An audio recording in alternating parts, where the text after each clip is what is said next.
नमस्कार मित्रांनो, बऱ्याच दिवसांनंतर आज आपण भेटतोय आणि मुख्य म्हणजे आज राजकीय विषय न घेता थोडा वेगळा विषय घेऊन येतोय. त्यासाठी आपल्या सोबत मीडिया कर्मी असणार आहेत आणि मीडियाचाच हा विषय असणार आहे. कोण आहेत तुम्हाला ओळख करून देतो.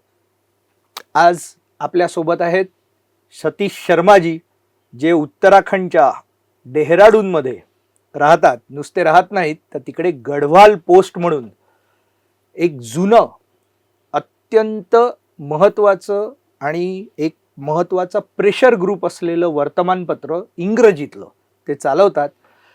मालक संपादकच नाहीत, पण त्यांचा एक दबदबा तिकडे आहे. तिकडच्या सरकारवर त्यांचा एक प्रकारचा दबदबा आहे, जेणेकरून चांगल्या पॉलिसीज, चांगली धोरणं राबवायला त्या सरकारवर एक अंकुश म्हणून त्यांचा पेपर इतकी वर्ष काम करतोय. आज आपण त्यांच्याकडून जाणून घेणार आहोत 1.25 कोटीचं उत्तराखंड राज्यातलं मीडिया आणि महाराष्ट्रासारख्या 12 कोटीच्या मोठ्या राज्यातला मीडिया यातला फरक काय आहे, त्यांची आणि आपली मीडियातली जी दरी आहे ती कशा प्रकारची आहे हे आपण जाणून घेऊयात. सतीश जी, आपका स्वागत है, बहुत बहुत स्वागत है. Thank you. मैंने ये इंट्रोडक्शन जानबूझकर मराठी में किया जी, क्योंकि हमारा मराठी व्यूअरशिप जो है, हमारा जो मराठी रीडर है, मराठी व्यूअर है, वो हमेशा अपनी भाषा को प्राधान्य देता है. जी, और मराठी तो हमारी मातृभाषा है और हिंदी हमारी मौसी जैसी है. हिंदी हमें सबको समझ में तो आती है, लेकिन थोड़े बहुत शब्द और थोड़े बहुत वर्ड्स की हमारी कुछ यहाँ वहाँ हो सकता है, वो समझ लीजिएगा. और आप हमारे साथ आज जो बातें करने आए हैं, इंटरेक्शन हम जो करेंगे, उसका मेन फोकस हम चाहते हैं कि महाराष्ट्र का जो मीडिया है और उत्तराखंड का जो मीडिया है, इन दोनों मीडिया में क्या फ़र्क है. और आप आज इतने सालों से जो गढ़वाल पोस्ट नाम का अंग्रेज़ी अखबार चला रहे हैं, आज की डेट में एक प्रिंट चलाना ये कितना मुश्किल काम है, वो कैसे हैंडल कर रहे हैं, किस तरीके से, और इसका फ्यूचर क्या है, आपको क्या लग रहा है? छोटे राज्य के हिसाब से और बड़े राज्य के हिसाब से कैसे हम देख रहे हैं, ये जानकारी हम लोगों से शेयर करना चाह रहे थे. इसके लिए ये इंटरेक्शन की हमने खास तजवीज़ की है. तो मेरा पहला सवाल आपको ये है कि कैसे देखते हैं आप ये दो राज्यों की मीडिया को? सबसे पहले तो मेरा इंट्रोडक्शन के लिए थैंक यू और आपके दर्शकों को भी नमस्कार. देखिए, मैं जैसा आप जानते भी हैं कि मैं दूसरी पीढ़ी का पत्रकार हूं. मेरे पिताजी भी इसी प्रोफेशन में हैं और मुंबई का एक बहुत गहरा प्रभाव बचपन से मेरे ऊपर रहा.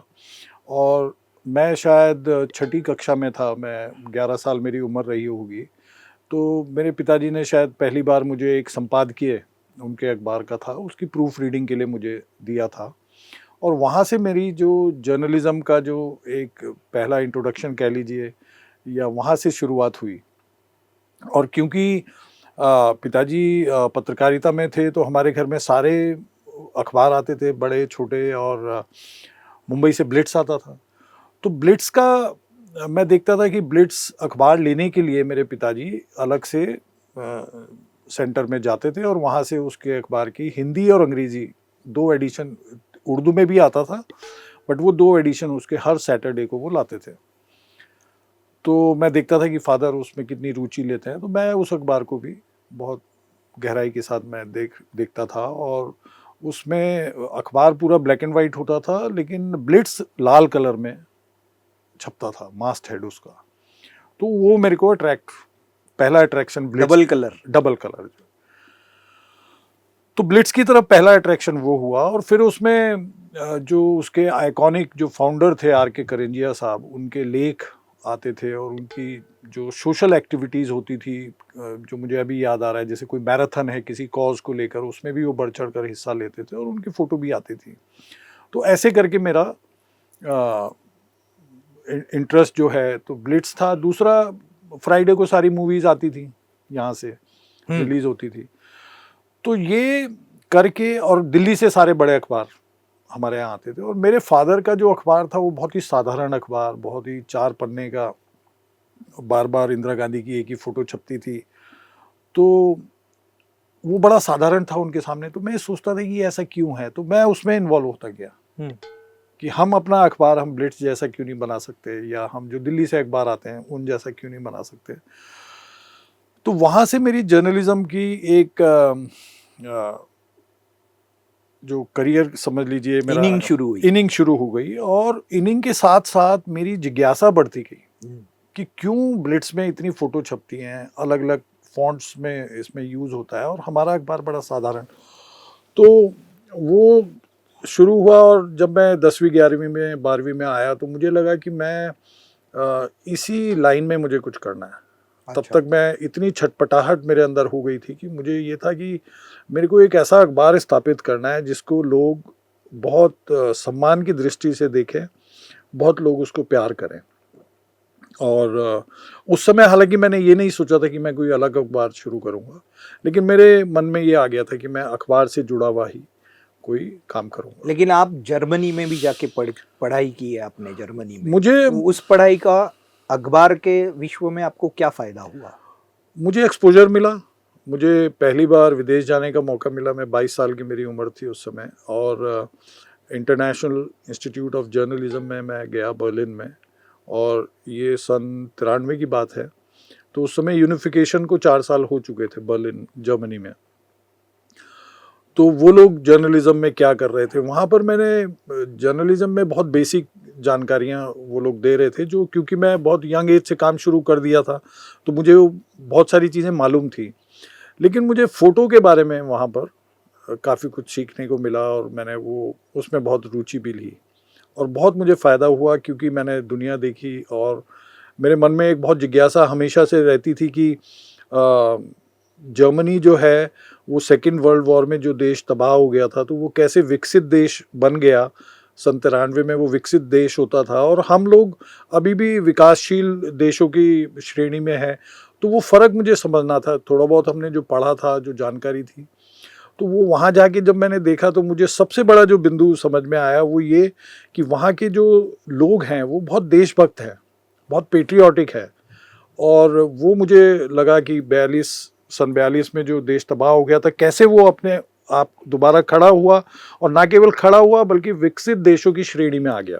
क्या मैं ऐसा अर्थ निकालूं कि जर्मनी के लोग पेट्रियाटिक है और हमारे यहाँ पे उतना पेट्रियाटिक लोगों का, मतलब हमारे यहाँ के लोग उतने पेट्रियाटिक नहीं है, इसके लिए हम लोग विकसित नहीं हो पाए? देखिए, मैं इसको इस तरह से बोलना चाहूँगा कि क्योंकि मेरे यहाँ तो जो माहौल रहा बचपन से, साहित्य और देशभक्ति, और ये मैं खुद बहुत पेट्रियाटिक हूँ। मेरे लिए मेरे देश से बढ़कर और कुछ है नहीं। तो क्योंकि मेरे पास ऐसा भी मौका था कि मैं बाहर रह सकता था, लेकिन मुझे अपने होम टाउन में रहना था, वहीं के लिए काम करना था। अपने स्टेट तो बाद में बना, अपने क्षेत्र के लिए काम करना था। तो मेरे को उसमें कोई, जब मैं यंग था 22 साल का, तब मेरे को बहुत क्लैरिटी थी कि मुझे अपने ही लोगों के लिए काम करना है। देशभक्ति, मुझे लगता है कि जैसे आजकल जो माहौल है, तो एज ए मीडिया पर्सन अगर आप मेरे से जानना चाहेंगे तो बहुत बारी ये देखने को मिलता है, आदमी सोचता है कि नरेंद्र मोदी जी हमारी किस्मत बदलेंगे, ठीक है ना, तो मेरे घर के बाहर अगर कूड़ा है तो वो भी मोदी जी ही आके झाड़ू लगाएंगे। या हमारा जो स्टेट है उसके चीफ मिनिस्टर पुष्कर सिंह धामी जी हैं, बड़े लोकप्रिय मुख्यमंत्री हैं, तो आपका छोटे से छोटा जो काम है वो मुख्यमंत्री ही करेंगे। ऐसा नहीं है। मुझे लगता है कि जिस देश में आप रहते हो उस देश के लिए, देखिए, 2 कर्ज आप कभी नहीं उतार सकते। एक अपने पेरेंट्स का कर्ज जिन्होंने आपको जीवन दिया, इस दुनिया में लाए, और दूसरा अपने देश का कर्ज जिसने आपको, जिस जगह आप पैदा हुए। तो इसके लिए मुझे लगता है कि मोदी जी या आपके राज्य के मुख्यमंत्री या और अन्य नेताओं की तरफ देखने की बजाय पहले हर भारतवासी को ये अपने अंदर विचार करना होगा, अपने अंदर झांकना होगा कि वो देश के लिए क्या कंट्रीब्यूट कर रहा है। बहुत सही बात। और जिस दिन ऐसा होगा, निश्चित तौर पर हम लोग बहुत प्रगति की ओर बढ़ रहे हैं। बहुत सारी चीज़ें, बहुत अच्छे माहौल में हम लोग अभी रह रहे हैं, और हमारे देश की बहुत अच्छी रेपुटेशन है पूरी दुनिया में, लेकिन जिस दिन हर सिटीज़न जो है हमारे कंट्री का इस तरह से सोचेगा कि मैं क्या कंट्रीब्यूट कर रहा हूँ, तो उस दिन तस्वीर कुछ और होगी। मैं थोड़े कड़वे सवाल पूछना चाहूँगा, जो कि आप भी मीडिया से हैं, हम भी मीडिया, लेकिन मीडिया के बारे में आज का वास्तव क्या है, ये हम थोड़ी सी चर्चा करना चाहेंगे। लेकिन उससे पहले एक सवाल आपसे, आपने उत्तराखंड जो 2000 साल में निर्माण हुआ, उससे पहले भी पत्रकारिता की है, जब पूरा उत्तर प्रदेश और ये जो जी। था, और अभी भी आप पत्रकारिता कर रहे हैं। ये दो जो फर्क हुए हैं, डिफरेंस जो हुआ, छोटा राज्य बन गया, एक बड़े राज्य से छोटे राज्य में जब आप आते हो, क्या फर्क पड़ता है as a media, as a ये आपको क्या फर्क दिखा? देखिए, अलग राज्य बनने का एक जो सबसे बड़ा फ़ायदा हुआ वो ये कि पहले हमें यूपी का जब हम हिस्सा होते थे तो हर काम के लिए हमें लखनऊ जाना पड़ता था। अब पिछले 25 सालों में मैं गिनती की बारी लखनऊ गया हूँ। तो लखनऊ, क्योंकि अब हमारी राजधानी देहरादून है, तो एक तो वो, और पत्रकार होने के नाते आपको एक्सेस होता है। आप हर हर प्रकार के व्यक्ति और हर स्तर पर जो व्यक्ति है उनको आप अप्रोच कर सकते हो। वो एक प्रिविलेज भी है और आपको वो अधिकार भी मिलता है। तो आपका जो एक्सेस है सिस्टम के साथ, गवर्नमेंट के साथ, वो आपका नज़दीकियाँ बढ़ी हैं। तो एक तो ये बहुत बड़ा फ़ायदा, एक तो ये मैं कहूँगा ये हुआ है। और दूसरा आपने क्या कहा कि पत्रकारिता, पहले की पत्रकारिता, राज्य, छोटा राज्य, बड़ा राज्य, बड़े राज्य की पत्रकारिता और छोटे राज्य की पत्रकारिता, क्या फर्क दिखता है? देखिए, पत्रकारिता में पहले समय में ये था, बल्कि राज्य बनने के बाद भी ऐसा रहा। हमारे यहाँ नारायण दत्त तिवारी एक बहुत बड़ा नाम हमारे स्टेट से है, तो उन तक ये होता था कि अगर आप कोई बात लिख रहे हैं, अगर आप कोई लेख लिख रहे हैं और उसमें अगर आप उनकी आलोचना भी कर रहे हैं, उनकी किसी नीति की आलोचना कर रहे हैं, तो वो उसका स्वागत करते थे, वो उसको वेलकम करते थे। अब जो है, अब थोड़ा परिस्थितियां बदली हैं। अब जो लीडरशिप है उनमें थोड़ा विंडिक्टिवनेस आ गई है, और उनके जो आसपास के लोग हैं वो फिर उनको इस तरह की सलाह देते हैं कि ये ऐसा कैसे लिख दिया, जबकि हम व्यक्तिगत बात नहीं लिख रहे हैं, हम किसी के व्यक्तिगत कोई सवाल खड़ा नहीं कर रहे हैं या उनके आचरण के बारे में नहीं लिख रहे हैं। हम जो सरकार की जो पॉलिसीज़ हैं या उनकी जो पॉलिसीज़ हैं, उनका जो कार्य करने का तरीका है, उसके ऊपर कमेंट कर रहे हैं, क्योंकि एक अधिकार है हमारा। तो उसको सही दृष्टि से लोग नहीं ले रहे हैं। ये एक बड़ा फ़र्क आया है। क्या सोशल मीडिया जब से ज़्यादा डेवलप, स्ट्रांग होना शुरुआत हुई, क्या ये फर्क दिखने में सोशल मीडिया भी उतना ही कारणीभूत है? देखिए, सोशल मीडिया में क्या हो गया है कि अभी तो हर कोई पत्रकार है ना। हर किसी के पास कैमरा है और हर किसी के पास लिखने का वो है, तो कोई कुछ भी लिख सकता है। लेकिन मुझे लगता है कि हमें जब भी हम सोशल मीडिया के ऊपर लिखें तो हम बहुत जिम्मेदारी के साथ लिखें, या कोई भी कमेंट करें, क्योंकि हमारा जो देश है वो बहुत बड़ा देश है, बहुत डाइवर्स कल्चर है उसका, बहुत सारे रिलीजन्स हैं, अलग अलग भाषा बोली है। तो कुछ भी हम टिप्पणी करने से पहले 10 बार सोचें। मैं खुद अपना जो सोशल मीडिया है, मैं बहुत उसको इंटेलिजेंटली मैं यूज़ करता हूँ, और उसके पीछे मेरी मंशा ये रहती है कि जो यंग लोग हैं वो उससे इंस्पायर हों। तो इस तरह की चीज़ें मैं उसमें पोस्ट करता हूँ। अभी एक थोड़ा सीधा सवाल है, क्या मीडिया सेक्युलर है, या हम कहें न्यूट्रल है, या होना चाहिए? आपको क्या लगता है, मीडिया सचमुच न्यूट्रल है? देखिए, कई बार मुझसे ये सवाल पूछा जाता है कि आप किस पार्टी को बिलोंग करते हैं। तो मैं किसी पार्टी की मैंने कभी कोई सदस्यता नहीं ली, और मेरा जो अखबार है, अगर अखबार की आप बात करें तो वो एक एंटी इस्टेब्लिशमेंट उसको कहा जा सकता है, और वो इसलिए भी ज़रूरी है कि आपका रोल ही ख़त्म हो जाता है अगर आप सरकार की चापलूसी कर रहे हैं या सरकार की चमचागिरी कर रहे हैं। और मैं जब जर्नलिज्म में आया था तो मुझे जो सबसे ज़्यादा जो चीज़ प्रभावित करती थी वो ये थी कि मेरे को ये अधिकार मिला है हमारे संविधान में कि मैं किसी से भी सवाल पूछ सकता हूँ। तो मैं बहुत हाई पेडिस्टल में अपने आप को रखता था हमेशा। गिरावट आई है, इस प्रोफेशन में भी गिरावट आई है।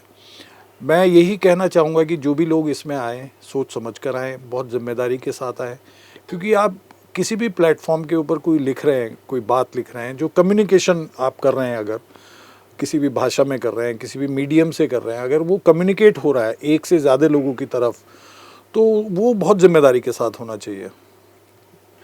अभी डिजिटल का ज़माना है, धीरे धीरे प्रिंट ये एक तरीके से डेड होते जा रहा है। प्रिंट परवड़ता नहीं है लोगों, मतलब उसमें से आय कम है।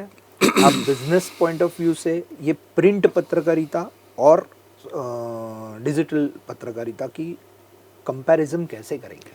देखिए, मेरा जो न्यूज़पेपर है उसको हम लोग 30 इयर्स कंप्लीट करने जा रहे हैं। मैंने इसको 96 में शुरू किया था और 2006 में हमने इसको वीकली से दैनिक किया था, तो लगभग 20 साल दैनिक एडिशन को हो गए।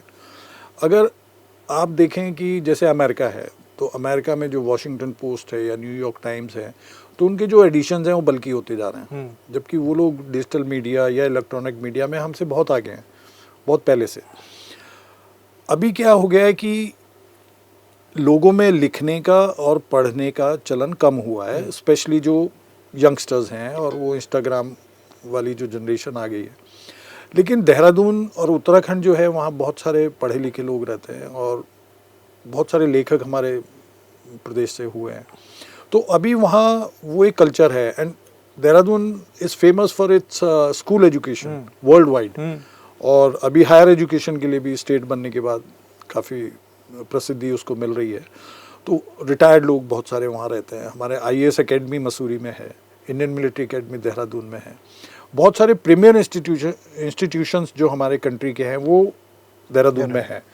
तो उस वजह से जो वहाँ पढ़े लिखे लोग और जो अंग्रेज़ी वाले लोग, और तो वो एक क्लास है। तो अभी तो वो चल ही रहा है, मतलब लोगों का रुझान कम हुआ है, लेकिन अभी मुझे लगता नहीं है कि अगले 5-10 साल हमें कोई बहुत बड़ी थ्रेट है। और क्योंकि मैं प्योरली मैं प्रिंट का आदमी हूँ, तो मैं बहुत जोश के साथ, जो 30 साल पहले मेरे अंदर जोश था वो ही आज है, उसी के साथ मैं डेली अपना अखबार तैयार करता हूँ और काफ़ी समय उसमें लगाता हूँ। जब सुबह मेरे सामने अखबार आता है तो मैं सारे पन्ने बार बार पलट के देखता हूँ कि ये अखबार मैंने आज तैयार किया है और ये हमारे उत्तराखंड के हर घर में जाना चाहिए। साथ ही हमने अपने को डाइवर्सिफाई भी किया। हमने, जैसे समय की मांग है, तो हमने इसका ई पेपर लॉन्च किया। कोविड के सेकेंड दौर में ई पेपर लॉन्च किया। वेबसाइट हमारा पहले से है और अभी इलेक्ट्रॉनिक की तरफ भी हम लोग सोच रहे हैं।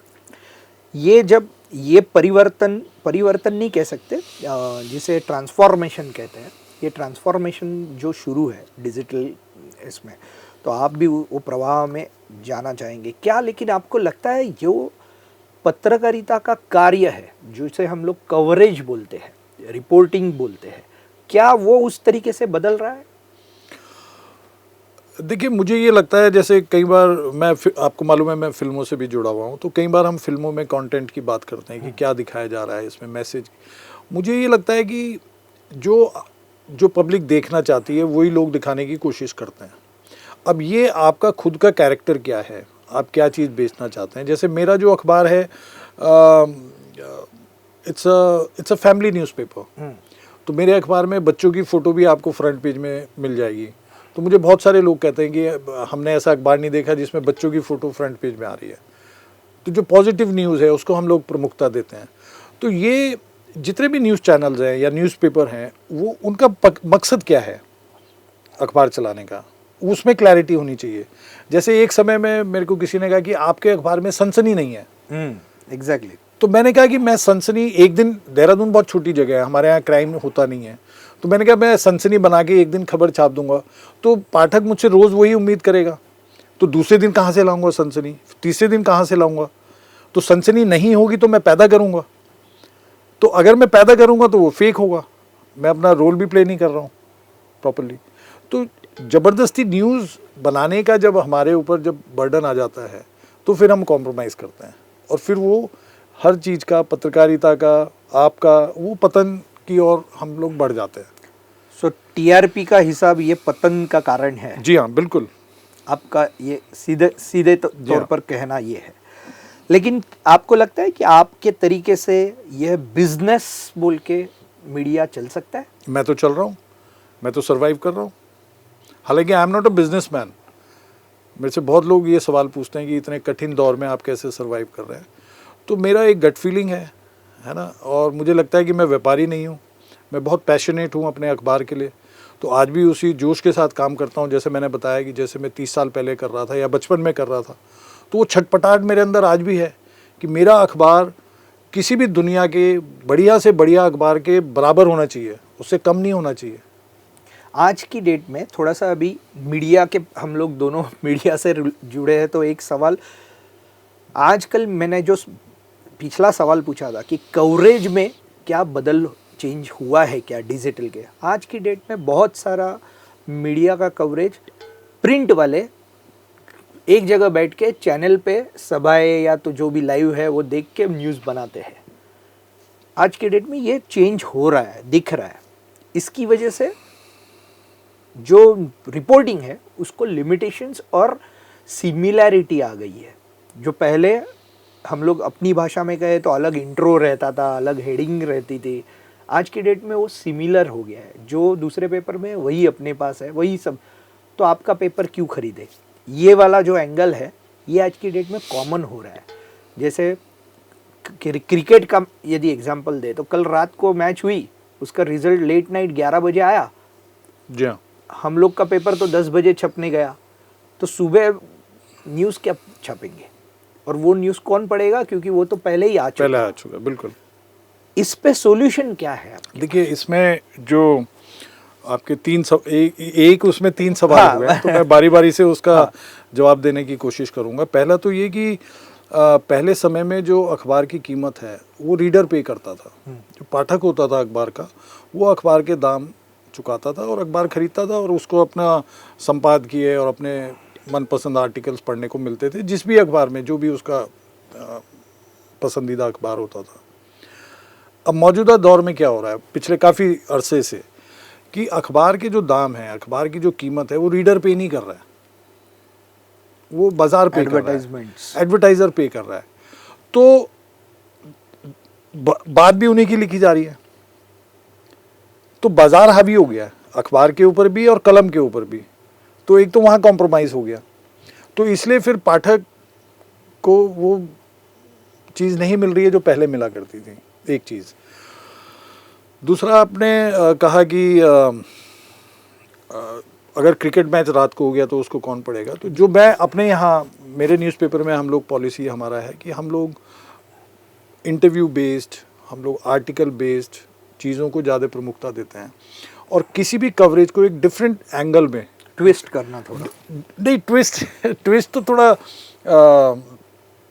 नेगेटिव उसमें जा सकता है, लेकिन उसको एक अलग तरह से प्रस्तुत करना, प्रेजेंटेशन का एक तरीका चेंज करना, और केवल उसको न्यूज़ के तौर पर नहीं, एक आर्टिकल के तौर पर या एक इंटरव्यू बिटवीन द लाइन या बिहाइंड द स्क्रीन वाली इंफॉर्मेशन आगे, वो भी आप कह सकते हैं, वो भी कुछ एक्सक्लूसिव आपने कर दिया। तो बेसिकली आपका जो प्रेजेंटेशन है, अगर प्रेजेंटेशन आपने बदल दिया तो वो लोग आपको फिर अप्रिशिएट, तो वो मेरी पहचान है, वो लोग मेरे अखबार को उसी के लिए पढ़ते भी हैं। और तीसरा सवाल, टीवी देख के रिपोर्टिंग। हाँ, तो वो मतलब फॉर एग्जांपल आपके इधर पुष्कर धामी जी की यदि एक हाथ सभा है जो जहाँ पे आपका रिपोर्टर नहीं जा सका या जा पाता, वो चैनल पे तो लाइव आती है, तो वही देख के आपके इधर ऑफिस में ही बैठे बैठे न्यूज़ बन जाती है। देखिए, इसमें एक बहुत अच्छा, मैं एक आपको एक किस्सा शेयर करना चाहूँगा। हमारे यहाँ उस समय कांग्रेस की सरकार थी, और ये कुछ 8-9 साल 10 साल पुरानी बात है, और शायद आपने भी सुना होगा। तो भाजपा के जो लोग थे वो प्रदर्शन कर रहे थे विधानसभा के बाहर, और वहाँ पर एक जो पुलिस बंदोबस्त था उसमें घोड़ों के ऊपर भी पुलिस थी। तो एक घोड़ा शक्तिमान के ऊपर एक सिपाही था, और वहाँ पर एक विधायक के ऊपर आरोप लगा कि उन्होंने उसका पैर तोड़ दिया। तो वो विधायक जो है उनको मैं बहुत अरसे से जानता हूँ, मेरे मित्र भी हैं, और शाम को मेरे सामने कॉपी आई मेरे रिपोर्टर की और फोटो आई। तो फोटो में मैंने देखा कि घोड़ा है सामने, उसके ऊपर सिपाही बैठा हुआ है और विधायक ने ऐसे डंडा पकड़ा हुआ है, ठीक। और कॉपी आई मेरे सामने, तो कॉपी में लिखा हुआ है कि उसको मारा और उनके मारने से उसका पैर टूटा। तो मैंने अपने रिपोर्टर को फ़ोन किया, तो मैंने कहा आपने ये देखा है? तो कहने लगे नहीं मैंने देखा नहीं, मैंने सुना है। तो मैंने कहा आपने कैसे लिख दिया? तो वो एक जूनियर रिपोर्टर था। तो मैंने जो इंचार्ज थे हमारे विधानसभा के ब्यूरो चीफ, उनको मैंने कहा, तो उन्होंने उसको इन्वेस्टिगेट किया, मुझे बताया कि लेकिन नहीं, हमारे पास ऐसी कोई क्लैरिटी नहीं है कि वो जो डंडा है विधायक के हाथ में वो ही उसके पैर में लगा है और उससे वो इंजर्ड हुआ है। फिर मैंने फोटोग्राफर को पूछा, मैंने कहा आपकी जो ये फ़ोटो है इसमें ऐसे दिख रहा है, तो आपने खुद खींची है फ़ोटो? उसने कहा मैंने खींची है। तो मैंने कहा उन्होंने मारा? तो उन्होंने कहा मेरे सामने नहीं मारा, और इसीलिए उनके पास फ़ोटो भी नहीं थी।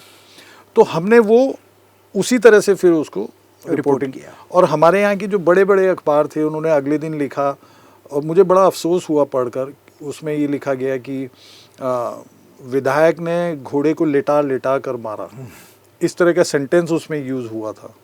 और फिर वो बहुत बड़ा बवेला हुआ पूरे देश में और विदेशों में भी, उन विधायक की बड़ी बदनामी हुई कि उन्होंने एक घोड़े को मार दिया उसको, और बाद में उसका देहांत भी हो गया उस शक्तिमान घोड़े का। तो उसमें केस भी चला, अब तो उसमें क्लीन चिट मिल गई है उन विधायक को, और उनकी जो बेटी है वो भी भारतीय जनता युवा मोर्चा की नेशनल वाइस प्रेसिडेंट है। उन्होंने उस अपने फादर की वकालत की और नेशनल चैनल के ऊपर जाके लड़ा। तो कई बार इस तरह की जो रिपोर्टिंग होती है कि सुनी सुनाई बात पर, या मतलब जैसे आप बोल रहे हैं कि घर में बैठे टीवी पे देख लिया और कुछ लिख दिया, तो उसमें फिर इस तरह की दिक्कतें आती हैं। गलतियां ही बोलेंगे, गलतियां, बहुत बड़ी गलती है। बहुत बड़ी। ये तो हो गया, लेकिन अभी ना एक सिंपल पॉलिटिक्स के हिसाब से मैं सवाल पूछना चाहता हूँ। हमारे महाराष्ट्र का जो रिपोर्टिंग है वो आप शायद देखते रहेंगे, आपके पास भी मुंबई की बहुत सारी न्यूज़ आप छापते भी रहेंगे। अभी फ़िलहाल जो चल रहा है महाराष्ट्र में, बहुत सारे मुद्दे हैं जिस पे बवाल हमेशा होता है, शायद आपके पास भी वो आते रहेंगे मुद्दे। अभी कल वो कुणाल कामरा नामक एक कॉमेडियन ने यहाँ के डीसीएम उप मुख्यमंत्री पर कई कमेंट्स किए और उसका स्टूडियो फोड़ा गया, जो भी बवाल हो गया। ये जो सोशल मीडिया पे अभिव्यक्ति स्वातंत्र्य नाम का जो बात कही जा रही है, आपको भी तो अभिव्यक्ति स्वातंत्र्य का लाभ मिलता है। क्या आपको लगता है कि ये जो लाभ लेने का तरीका है इनका, कुणाल कामरा जैसे लोगों का जो खुद को सेक्युलर पुरोगामी कहते हैं, क्या आपको लगता है ये सही है? देखिए, ये पूरा घटनाक्रम मेरी अभी पूरी जानकारी में नहीं है, लेकिन मैंने सुना है, आज आपके कार्यालय में मैं आया तो मैंने इसके बारे में सुना। मुझे ये लगता है कि कोई भी व्यक्ति, जैसे मैंने कहा कि मैं अपना सोशल मीडिया यूज़ करता हूँ, चाहे मेरे 20 प्रशंसक हैं चाहे 100 हैं, अगर एक से ज़्यादा लोगों के साथ मैं कम्युनिकेट कर रहा हूँ तो मुझे बहुत जिम्मेदारी के साथ, अपने पद की गरिमा के साथ मुझे बिहेव करना चाहिए, और मुझे शॉर्ट टर्म फेम में वाले उसमें नहीं उलझना चाहिए, ना फंसना चाहिए। तो अभी आजकल क्या हो रहा है कि वो नंबर गेम हो गया है कि मेरे इतने लाइक्स हो गए या मेरे को इतने लोगों ने रिएक्ट किया, तो इसको लेकर कुछ लोग, कुछ जो युवा लोग हैं, वो कुछ इस तरह की हरकतें करते हैं जो कि नहीं होना चाहिए। मैंने पहले भी कहा कि अभिव्यक्ति की स्वतंत्रता का मतलब ये नहीं है कि आप कुछ भी बोल दें। अब वो मैं देखता हूँ आजकल OTT के ऊपर, जैसे आप देखते हैं तो उसमें गालियों का इस्तेमाल हो रहा है। अब मुझे ये समझ नहीं आता कि वो गालियाँ अगर नहीं होंगी तो भी कोई दिक्कत नहीं है, तो भी बात समझ में आ रही है, गुस्सा समझ में आ रहा है, एंगर समझ में आ रहा है आर्टिस्ट का, तो गाली देने से क्या वो दिखाना चाहते हैं, तो मैं उसको भी मैं समर्थन नहीं करता हूँ। ये हम लोग पुरानी जनरेशन के हैं, अभी की जनरेशन जेन एक्स, जेन अल्फ़ा, जेन जी, ऐसे सब जनरेशन। हम आपसे ये जानना चाहेंगे कि ये नई जनरेशन के लिए फिर किस तरह का मीडिया रिपोर्टिंग होना चाहिए? मुझे ये लगता है कि कहीं ना कहीं जो हमारी पेरेंटिंग है उसका बहुत बड़ा रोल आ जाता है, जो घर के संस्कार, जो घर की पाठशाला, ठीक है ना। दिक्कत क्या हो रही है कि हमारे जो आजकल जो पेरेंट्स हैं, हमारे टाइम में हमारी मम्मी काम नहीं करती थी तो माँ घर पे रहती थी, घर संभालती थी, पिताजी काम करते थे। वो भी एक बहुत बड़ा काम है, घर संभालना। बिल्कुल, बहुत बड़ा। और आजकल क्या हो गया, आजकल दोनों लोग काम करते हैं, ठीक है, क्योंकि एक माहौल ऐसा बन गया है। मुंबई में तो बड़ा एक्सपेंसिव है यहाँ पर रहना, सरवाइव करना, तो दोनों हस्बैंड वाइफ काम करते हैं, तो बच्चे के लिए टाइम ही नहीं है। तो बच्चा जो है या तो मेड के भरोसे बड़ा हो रहा है या डे स्कूल में बड़ा हो रहा है। तो मुझे लगता है कि गड़बड़ वहाँ से शुरू हो जाती है। तो पेरेंटिंग का बहुत मेजर रोल है, ठीक है। दूसरा, हमें अपने आप को बदलना तो पड़ेगा, क्योंकि जिसको जो भाषा समझ में आ रही है उसी भाषा में हमें बात करनी है, लेकिन आप अपनी को डाइल्यूट किए बगैर आप बात कर सकते हैं। जैसे मैं सोशल मीडिया के ऊपर मैं फेसबुक, इंस्टाग्राम और ट्विटर 3 चीज़ों में मैं एक्टिव रहता हूँ, लेकिन मैं चीज़ें वही पोस्ट करता हूँ जो मुझे अच्छी लगती है, जो मुझे सही लगती हैं। मैं कोई भद्दी रील बना के पोस्ट नहीं करता हूँ, मैं कोई उल्टा सीधा भद्दा डांस करते हुए अपनी रील पोस्ट नहीं करता हूँ, क्योंकि मैं उसमें अच्छा ही नहीं लगूंगा, ठीक है, लोग हंसेंगे मेरे ऊपर। बराबर। लेकिन बहुत सारे लोग वो ऐसा कर रहे हैं, मेरी उम्र के लोग, मेरे से बड़ी उम्र के लोग बड़ी अनाप शनाप हरकतें कर रहे हैं, उसको वो पोस्ट कर देते हैं। आप मैसेज क्या कन्वे करना चाह रहे हो? तो मुझे ये लगता है कि बहुत जिम्मेदारी के साथ, और जितने भी बड़े लोग हैं किसी भी उम्र के हैं, वो पेरेंट्स हों, उनके फादर, पेरेंट्स के पेरेंट्स हों, या समाज के जो लोग हैं बड़े लोग, उनको इसमें बहुत जिम्मेदारी का रोल निभाना चाहिए।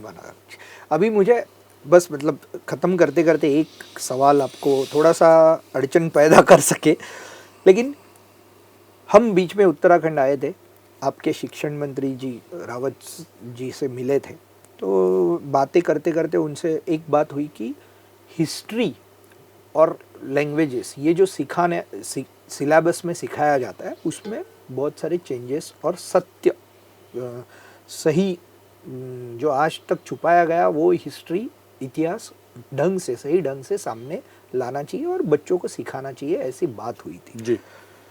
क्या आप इससे मान्यता रखते हैं कि ये सही बात है? बिल्कुल, मैं रखता हूँ। और जैसे कि एक एग्जाम्पल बोल के बात हुई थी कि सावरकर, स्वतंत्रवीर सावरकर जी जैसे क्रांतिकारकों का स्वातंत्र्य युद्ध का योगदान ये हिस्ट्री में बहुत कम पढ़ाया जाता है, जबकि ऐसा एक चित्र है कि हमें आज़ादी मिली वो बिना खड्ग बिना ढाल मिली। तो वो चित्र बदलने की कोशिश उत्तराखंड के शिक्षण मंत्री करना चाह रहे हैं। क्या आप ये उनके विचार से सहमति रखते हैं? मैं इसमें आपको ये भी जानकारी देना चाहता हूँ कि जो भारत की जो नई शिक्षा व्यवस्था, जो नई पॉलिसी जो जारी हुई है, तो उसको जारी करते वक्त जो वहाँ मंत्री थे वो भी हमारे राज्य से आते हैं, उत्तराखंड से, डॉक्टर रमेश पोखरियाल निशंक। हाँ। तो वो पहले मुख्यमंत्री भी रहे हैं, तो वो नई एजुकेशन पॉलिसी उन्होंने पूरे देश में लागू की, केंद्र में मंत्री रहते हुए। मौजूदा जो हमारे प्रदेश की जो सरकार है, जो हमारे युवा मुख्यमंत्री हैं, बहुत ही लोकप्रिय भी हैं, पुष्कर सिंह धामी जी, और जो हमारे शिक्षा मंत्री जी हैं डॉक्टर धन सिंह रावत, जो शिक्षा के साथ साथ स्वास्थ्य एक बहुत बड़ा सब्जेक्ट है हमारे स्टेट में, वो 2 महकमे वो संभालते हैं और वो इस दिशा में काम कर रहे हैं, और निश्चित तौर पर ये होना चाहिए। मैं भी इस बात से आपकी सहमत हूँ। और एक बात मैं यहाँ पर ये भी कहना चाहूँगा कि जो हमारे प्रधानमंत्री हैं नरेंद्र मोदी जी, उन्होंने एक जो फिल्मों के माध्यम से, अब जैसे वीर सावरकर जी हैं तो उनके ऊपर फिल्म बनी है, तो मैंने वो फिल्म देखी है, तो बड़ी अच्छी फिल्म बनी है। ऐसी अभी इमरजेंसी के ऊपर फिल्म आई। तो एक वर्ग ऐसा है, आपको मुझे इतिहास मालूम है, बहुत सारे लोगों को इतिहास मालूम है, सही इतिहास मालूम नहीं, हमें मालूम है, जो पढ़ा लिखा वर्ग है उसको सही इतिहास मालूम है, लेकिन एक वर्ग ऐसा है जिसको इतिहास जो बताया गया उसने वो मान लिया कर, ठीक है। लेकिन अभी आप देखें, या पिछले कुछ समय में कुछ फिल्में ऐसी आई, जैसे 10 साबरमती रिपोर्ट्स आई, ताशकंद फाइल्स आई, वीर सावरकर आई, इमरजेंसी आई, तो उसमें जिस तरह से अटल जी के ऊपर फिल्म बनी, कश्मीर फाइल, तो ये जो फिल्में बनी, इनमें लोगों में एक जागरूकता भी आई, उन्होंने कुछ सही चीज़ों को दर्शाया, उसमें बहुत अच्छे से उनको अभिव्यक्त किया गया, तो वो एक बहुत सराहनीय कार्य है और वो होना चाहिए जी। ठीक, बहुत बहुत धन्यवाद। आपने हम बहुत सारी बातें मीडिया से रिलेटेड की है, लोगों को शायद वो थोड़ी टेक्निकल लगेगी, लेकिन ये बहुत ज़रूरी है, और आपने जो मुद्दे रखे हैं वो भी बहुत इम्पॉर्टेंट है। ये खाली उत्तराखंड के लिए मर्यादित नहीं होने चाहिए, ये पूरे देश के लिए लागू होने चाहिए। लेकिन हम चाहेंगे कि ये सब चीज़ें पूरे देश में लागू हो, सच जो इतिहास का सही मायने में जो खरा इतिहास है वो सामने आना चाहिए। ये जो बात सतीश जी ने कही है, ये अभी इम्प्लीमेंट होना बहुत ज़रूरी है। और मेरे ख्याल से आपका राज्य ही पहला राज्य होगा कि जो स्वतंत्र वीर सावरकर और ऐसे क्रांतिकारकों का पाठ्य पुस्तक में समावेश करने में आगे बढ़ रहे हैं, और वो अग्रणी है वो सब चीज़ में। बहुत बहुत धन्यवाद सतीश जी, आप आए मुंबई में। आपका आने के बाद हमारे ये स्टूडियो में बहुत अच्छा स्वागत है, और आप अच्छी तरह से ये मुद्दे रखे हैं। हम चाहेंगे कि गढ़वाल पोस्ट में भी हम हिंदुस्तान पोस्ट और गढ़वाल पोस्ट एक दूसरे से मर्ज होके काम करें, और अच्छी तरह से मीडिया में जो सही कवरेज होना चाहिए, जो पॉजिटिव मीडिया लोगों के सामने रखना चाहिए, वो कार्य हम करते रहेंगे। बहुत बहुत धन्यवाद, खूब खूब आभार। थैंक यू सो मच मुझे यहाँ आमंत्रित करने के लिए। Thank you so much. नमस्कार।